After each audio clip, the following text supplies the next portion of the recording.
Good morning to all of you. क्या हो रहा है इन हिंदी बेल्ट में कुछ कहा नहीं जा सकता। अभी कुछ दिन पहले ही यूपी पीसीएस या कहें यूपी आरओ के लेकर के विशाल धरना प्रदर्शन हुआ। कुछ दिन पूर्व ही झारखंड में एसएससी सीजीएल को लेकर के धरना प्रदर्शन हुआ और फिर ये देखने को आ रहा है बीपीएससी का 70वां प्री एग्जामिनेशन को लेकर के विवाद। और सबसे बड़ी बात यह है कि जो सत्तारूढ़ पार्टी के नेता है डर क्यों नहीं रहा है, लेकिन आजकल इनका डर गायब हो गया है। ये भी सोचने वाली बात है, चाहे यूपी की बात हो, चाहे झारखंड की बात हो या फिर बिहार की बात हो। अब बीपीएससी का नया मामला है। इससे पहले जो बीपीएससी के एग्जामिनेशन जो हुआ, इससे पूर्व 4 दिन पहले ही लगभग 100 करोड़ रुपए का स्वास्थ्य विभाग का धांधली सामने आया, जिसे ईओयू ने पर्दाफाश किया था। उसमें 100 करोड़ रुपए का दाव लगा हुआ था रिश्वत का। 70वीं बीपीएससी का क्या होगा, इसका अभी तक कुछ नहीं कहा जा सकता। विद्यार्थी ने क्वेश्चन बुकलेट फटा हुआ पाया, कुछ विद्यार्थी देर से एग्जामिनेशन हॉल में आए, ये भी एक सोचने वाली बात है। मोतिहारी से भी इस तरह का न्यूज़ सुनने को मिल रहा है। किशनगंज से भी ऐसी बातें सामने आ रही है। सिर्फ एक बापू सभागार को लेकर के ये चिंता की बात नहीं है। बिहार के लगभग कमोबेश कुछ न कुछ जिलों में इस तरह की घटना पाई गई। गया से सूचना मिल रहा है कि वहाँ से कोडिंग करके लाउड स्पीकर से आंसर बताया जा रहा था। अब स्वाभाविक है, उसके पास क्वेश्चन आया होगा तब तो आंसर बताया जा रहा है। तो इन सभी बातों को ध्यान से देखिए। कहीं पे कुछ अधिकारी के पुत्र पुत्रियों और रिश्तेदारों को सर्किट हाउस में रुकवाने की बात सामने आ रही है। अब वो क्यों रुकवाया गया, किस कारण से रुकवाया गया, ये भी सोचने और जांच करने की बात है। तो मीडिया भी आज का जो है वो अजीबोगरीब स्थिति में पहुंचा हुआ है, उससे भी हम लोग ज़्यादा उम्मीद कर नहीं सकते हैं। तो ये सभी है, देश का भविष्य के गर्त में छुप गया है। क्या होगा कुछ कहा नहीं जा सकता। आप लोग आवाज़ उठाइए, मजबूती से प्रूफ रखिए। अगर किसी ज़िले में अगर इस तरह की घटना हुई है तो उस घटना को रील बनाइए और सोशल मीडिया पर अवश्य शेयर कीजिए। चलिए शुरू करते हैं आज का पहला प्रश्न से। पहला प्रश्न करता है, निम्न कथनों पर विचार करें। उत्तर प्रदेश के महाराजगंज में गिद्धों की एशियन किंग प्रजाति के लिए दुनिया का पहला संरक्षण और प्रजनन केंद्र स्थापित किया जाएगा। एशियाई किंग गिद्ध आईयूसीएन रेड लिस्ट की सूची में गंभीर रूप से संकटग्रस्त के श्रेणी में शामिल है। तो हमें यहाँ पर सत्य कथन को बताना है। तो इनमें 1 और 2 दोनों को सही माना गया है। दूसरा प्रश्न है, नालंदा विश्वविद्यालय को वर्ल्ड हेरिटेज साइट में किस वर्ष शामिल किया गया था। 2 का उत्तर है बी, 2016 में। प्रश्न है, केंद्रीय बजट 2024-25 के अनुसार निम्नलिखित में से कौन सा कथन सत्य है। सरसों, मूंगफली, तिल, सोयाबीन और सूरजमुखी जैसे तिलहनों पर आत्मनिर्भरता, किसानों की खेतीबाड़ी के लिए 32 कृषि और बागवानी फसलों की 109 नई उच्च पैदावार वाली और जलवायु अनुकूल किस्में जारी की जाएगी। तो हमें यहाँ पे कथन बताना है कितने कथन सही हैं। तो 1 और 2 दोनों को सही बताया गया है। प्रश्न है, निम्न कथनों पर विचार करें। हाल ही में नीदरलैंड के पूर्व प्रधानमंत्री मार्क रूटे को नाटो का अगला महासचिव नियुक्त किया गया। नाटो की स्थापना 4 अप्रैल 1949 को किया गया एवं इसका मुख्यालय जेनेवा, स्विट्जरलैंड में है। 4 का उत्तर है ऑप्शन बी। इसमें से केवल 2 सही माना गया है। यहाँ पे हमें असत्य कथन बताना है। इसमें असत्य कथन 2 है, 1 जो है वो सही है। अगला प्रश्न है, प्रधानमंत्री की अध्यक्षता वाली कैबिनेट नियुक्ति समिति द्वारा भारत के विदेश सचिव के रूप में किसे नियुक्ति की मंजूरी दी गई है। 5 का उत्तर सी है, विक्रम मिस्त्री को। प्रश्न है, आर्टिफिशियल इंटेलिजेंस तैयारी सूचकांक 2024 के संदर्भ में निम्न कथनों पर विचार करें। पहला है, यह सूचकांक विश्व बैंक द्वारा जारी की जाती है। भारत की 0.49 रेटिंग के साथ निम्न आय वाले देश यानी LIC की श्रेणी में रखा गया है। शीर्ष प्रदर्शनकर्ता के देश के रूप में सिंगापुर के बाद डेनमार्क और USA को अपना है। तो इसका उत्तर 6 का उत्तर ऑप्शन सी को बताया गया है। इसमें से 1 और 2 को सही माना गया है। प्रश्न है, चर्चा में रहा विंसर वन्यजीव अभयारण्य किस राज्य में स्थित है। तो 7 का उत्तर है सी, उत्तराखंड में। प्रश्न है, हाल ही में संयुक्त राज्य अमेरिका ने किस देश को अपना प्रमुख गैर नेटो सहयोगी नामित किया है। तो 8 का उत्तर ऑप्शन डी है, केन्या। प्रश्न है, निम्न कथनों पर विचार करें। हाल ही में श्रीनगर विश्व शिल्प शहर के रूप में मान्यता प्राप्त करने वाला चौथा भारतीय शहर बन गया है। दूसरा है, जयपुर, वाराणसी और मैसूर को पहले ही विश्व शिल्प शहरों के रूप में मान्यता मिल चुकी है। तो 9 का उत्तर ऑप्शन ए है। इनमें से केवल 1 सही है।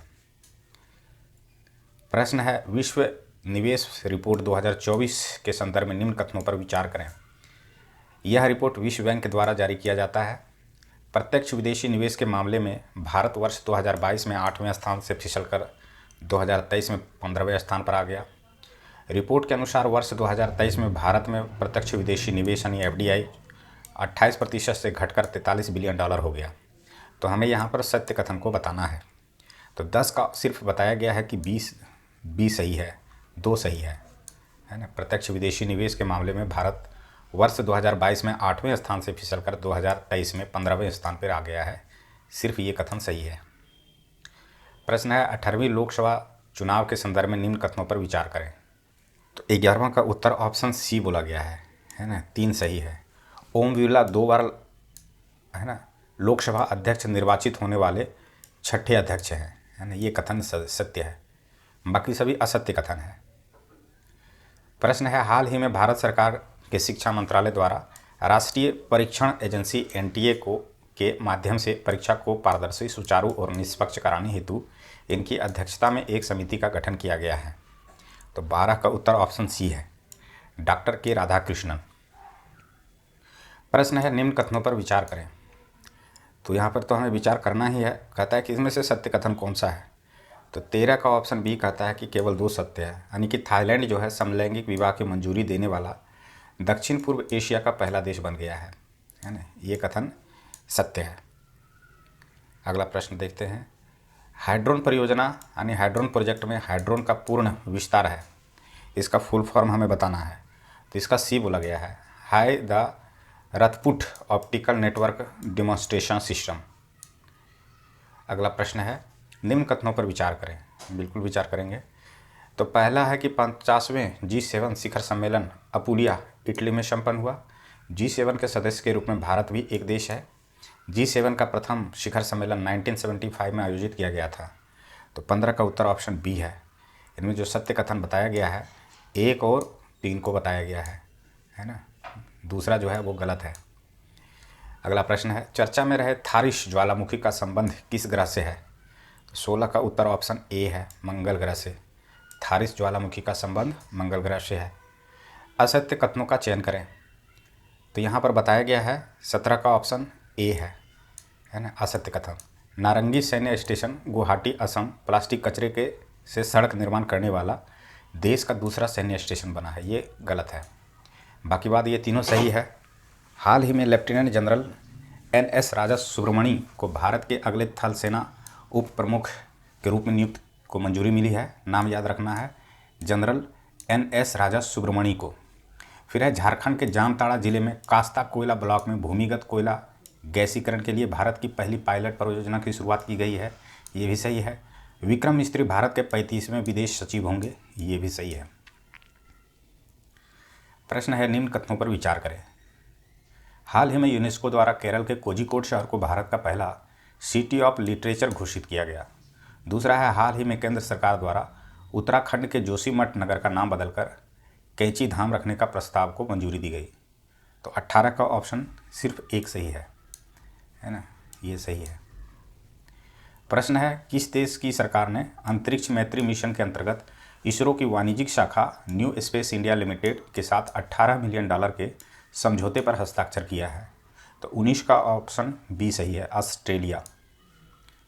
ग्लोबल लिवेबिलिटी इंडेक्स 2024 के संदर्भ में निम्न कथनों पर विचार करें। पहला कथन है यह इंडेक्स इकोनॉमिक इंटेलिजेंस यूनिट द्वारा प्रकाशित किया गया। दूसरा है यह लगातार तीसरे वर्ष बियना ने रैंकिंग में शीर्ष स्थान प्राप्त किया है। फिर कहता है कि रिपोर्ट में 10 भारतीय शहरों को शामिल किया गया है। दिल्ली और मुंबई 100 में से 60.2 अंकों के साथ 140वें स्थान पर है। तो सत्य कथन की पहचान करें। तो इसमें से 1 और 2 को सही माना गया है। इसमें से 1 और 2 को सही माना गया है, बाकी सभी गलत ऑप्शन है। चर्चा में रहे कैनबिस, एम्फेटामिन और एक्सटेसी का संबंध है। इसका उत्तर है ऑप्शन बी, नशीली दवाओं से। याद रखना है। अगला प्रश्न है दुनिया के सबसे ऊंचे रेल पुल के संबंध में निम्न कथनों पर विचार करें। तो 22 का उत्तर ऑप्शन डी है, सभी सही हैं। यह चिनाब नदी के लगभग 1178 फीट की ऊंचाई पर स्थित है। यह उधमपुर श्रीनगर बारामूला रेल लिंक परियोजना का हिस्सा है। यह 1.3 किलोमीटर लंबा पुल जम्मू और कश्मीर के रियासी जिले बक्कल और कोरी के बीच स्थित है। तो इस प्रकार से ये सभी सही है। प्रश्न है पूर्वोदय योजना की चर्चा केंद्रीय बजट 2024-25 में किया गया। यह निम्नलिखित में से किस राज्य को कवर करेगा। 23 का उत्तर ऑप्शन सी है, 1, 2, 3, 4, यानी कि बिहार है, झारखंड है, आंध्र प्रदेश है और पश्चिम बंगाल है। यही है पूर्वोदय योजना के बारे में सही जानकारी। अगला प्रश्न है, वैश्विक पवन दिवस के अवसर पर जारी पवन ऊर्जा स्थापित क्षमता दृष्टिकोण से राज्यों की आरोही क्रम है। 24 का उत्तर ऑप्शन सी है, कर्नाटक, तमिलनाडु, गुजरात। ये सही है। वैश्विक पवन दिवस के अवसर पर जारी पवन ऊर्जा क्षमता स्थापित क्षमता। प्रश्न है कि मोदी सरकार के तीसरे कार्यकाल का पहला बजट 23 जुलाई 2024 को संसद में किन के द्वारा पेश किया गया। तो 25 का उत्तर ऑप्शन सी है, निर्मला सीतारमण। प्रश्न है, हॉपेक्स अभ्यास के संबंध में निम्न कथनों पर विचार करें।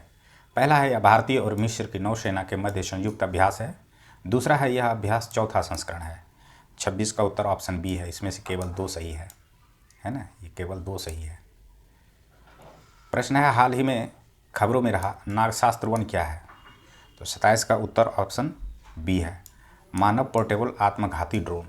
यही है नागास्त्र वन, नागशास्त्र नहीं, नागास्त्र होगा। प्रश्न है, हाल ही में WHO ने किस चिकित्सा संस्थान को पारंपरिक चिकित्सा में मौलिक और साहित्यिक अनुसंधान के लिए WHO सहयोग केंद्र यानी शीशी के रूप में नामित किया है। 28 का उत्तर ऑप्शन ए होगा, राष्ट्रीय भारतीय चिकित्सा विरासत संस्थान यानी कि NIIMH हैदराबाद, है ना, इसे याद रखना है। प्रश्न है, सिरिल रामाफोसा को किस देश के राष्ट्रपति दोबारा चुना गया है। तो 29 का उत्तर ऑप्शन सी है, दक्षिण अफ्रीका। यहाँ के ये रामाफोसा जो हैं दोबारा राष्ट्रपति चुने गए हैं, है ना। प्रश्न है, हाल ही में खबरों में रहा K2 18V क्या है। तो 30 का उत्तर है ऑप्शन ए, एक्सोप्लैनेट है। अगस्त 2024 में बहुराष्ट्रीय वायु अभ्यास तरंग शक्ति 2024 की मेजबानी कौन सा देश करेगा। तो 31 का उत्तर है ऑप्शन डी, भारत करेगा। हाल ही में खबरों में रहा एडिज एल्बोपिटेक्स क्या है। तो 32 का उत्तर है मच्छर, है ना, एडिज एल्बोपिटिक्स मच्छर है। समाचारों में रहा मत्स्य 6000 किस संस्थान द्वारा विकसित किया गया है। 33 का ऑप्शन बी है, राष्ट्रीय महासागर प्रौद्योगिकी संस्थान चेन्नई। प्रश्न है, हाल ही में भारत और अमेरिका के बीच महत्वपूर्ण और उभरती प्रौद्योगिकियों पर पहल की दूसरी वार्षिक बैठक कहाँ आयोजित की गई। 34 का ऑप्शन है ए सही है, नई दिल्ली, है ना। ICTE की दूसरी वार्षिक बैठक नई दिल्ली में आयोजित की गई। हाल ही में समाचारों में रही डिजिटल स्वास्थ्य प्रोत्साहन योजना किस पहल के तहत शुरू की गई है। 35 का ऑप्शन सी सही है, आयुष्मान भारत डिजिटल मिशन के तहत, है ना। अगला प्रश्न है, हाल ही में खबरों में रहा प्लैनेट 9 क्या है। तो 37 का ऑप्शन ए है, हमारे सौरमंडल के बाहरी क्षेत्र में एक काल्पनिक ग्रह। यही है प्लैनेट 9। केंद्रीय बजट 2024-25 में विकसित भारत लक्ष्य का रोडमैप हेतु कितने मुख्य जातियों पर ध्यान केंद्रित है। 37 का ऑप्शन ए है, 4। हाल ही में कौन सा देश समलैंगिक विवाह को मान्यता देने वाला पहला दक्षिण पूर्वी एशियाई देश बना है। तो इसका उत्तर है थाईलैंड। हाल ही में खबरों में रहा घोड़बंदर किला किस राज्य में स्थित है। 39 का ऑप्शन ए है, महाराष्ट्र। घोड़बंदर किला महाराष्ट्र में है। हाल ही में भारत सरकार द्वारा अनुमोदित राष्ट्रीय फॉरेंसिक इंफ्रास्ट्रक्चर संवर्धन योजना, जिसे कि अंग्रेजी में NFIES कहते हैं, इसका उद्देश्य क्या है। तो इसका उद्देश्य है आपराधिक फॉरेंसिक बुनियादी ढांचे को मजबूत करना, है ना। आपराधिक फॉरेंसिक बुनियादी ढांचे को मजबूत करना ही NFIES का प्रमुख उद्देश्य है। हाल ही में खबरों में रहा इंडिकोनेमा क्या है। तो इसका ऑप्शन ए सही है, गोम्फोनेमाइड डायटम का एक नया वंश है। प्रश्न है, हाल ही में वन्यजीव विशेषज्ञों की एक टीम ने पहली बार किस राष्ट्रीय उद्यान में धारीदार सिसिलियन यानी कि इच्थियोफिश SPP का उपम स्थिति की दस्तावेजीकरण किया है। तो 42 का उत्तर है ऑप्शन ए, काजीरंगा राष्ट्रीय उद्यान। हाल ही में खबरों में रहा मुदगल किला किस राज्य में स्थित है। 43 का ऑप्शन है ए डी, कर्नाटक। प्रश्न है, हाल ही में किस मंत्रालय ने पहला नेशनल एडिटिव मैन्युफैक्चरिंग सिंपोजियम यानी कि NAMS 2024 लॉन्च किया है। तो इसका उत्तर है ए, इलेक्ट्रॉनिक्स और सूचना प्रौद्योगिकी मंत्रालय। हाल ही में किस संगठन ने स्टेट ऑफ ग्लोबल एयर यानी सोगा 2024 जारी किया है। तो 45 का ऑप्शन बी है, स्वास्थ्य प्रभाव संस्थान HEI। प्रश्न है रुवांग ज्वालामुखी जो हाल ही में विस्फोट के कारण खबरों में रहा, किस देश में स्थित है? तो 46 का ऑप्शन है बी, इंडोनेशिया। रुवांग ज्वालामुखी इंडोनेशिया में है। हाल ही में भारत के किस देश के नागरिकों के लिए मेडिकल ई वीज़ा सुविधा की घोषणा की? 47 का ऑप्शन ए है, बांग्लादेश। तीरंदाजी विश्व कप 2024 में भारत के लिए 2 कांस्य पदक जीतने वाले कौन हैं? तो इसका उत्तर है धीरज बोम्मदेवरा। याद रखना है, ये तीरंदाजी विश्व कप 2024 में धीरज बोम्मदेवरा ने 2 कांस्य पदक जीते हैं। प्रश्न है अंतर्राष्ट्रीय ओलंपिक दिवस 2024 का विषय क्या है? तो इसका उत्तर है चलो आगे बढ़ें और जश्न मनाएं। प्रश्न है खालूवार युद्ध स्मारक संग्रहालय जो हाल ही में समाचारों में देखा गया, भारत के किस क्षेत्र में स्थित है? तो इसका उत्तर है ऑप्शन बी, लद्दाख। तो ये था 8वां सेट यूटेरिया से। मिलते हैं नेक्स्ट क्लास में, तब तक के लिए धन्यवाद।